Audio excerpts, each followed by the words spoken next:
ఎఫెసీయులకు రాసిన పత్రిక 1:1 మనం చూసినప్పుడు కదా, ఇది దేవుని చిత్తం వల్ల క్రీస్తు యేసు అపోస్తలుడైన పౌలు ఎఫెసీయులో ఉన్న పరిశుద్ధులను క్రీస్తు యేసునందు విశ్వాసులైన వారికి శుభమని చెప్పి రాయినది. కళ్ళు వచ్చేసినాయి, స్వార్థ ప్రకటిస్తున్నాడు, సంఘం కట్టేశాడు. అక్కడికి తర్వాత ఏం చేస్తున్నాడు? ఉత్తరం కూడా రాస్తున్నాడు. ఏమని? శుభము. ఎవరికి శుభము? క్రీస్తు యేసు నందు ఉన్నవారికి శుభము.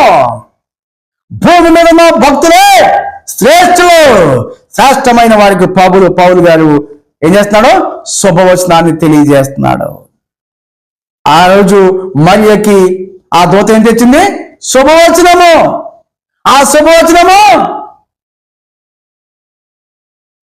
ఇంకా ఎలిజబెత్ చెవులు పడగానే తన గర్భంలో శిశువు ఏం చేసింది? గంతులు వేసింది.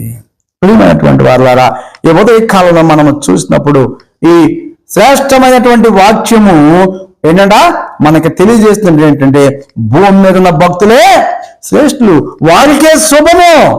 యేసు ప్రభు కూడా మాట చెప్పాడు. ఏమని?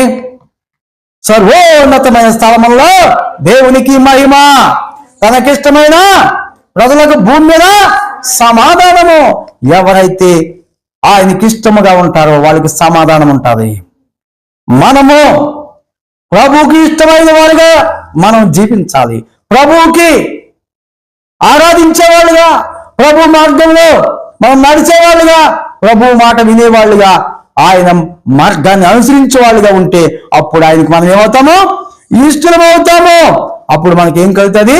శుభము కలుగుతుంది.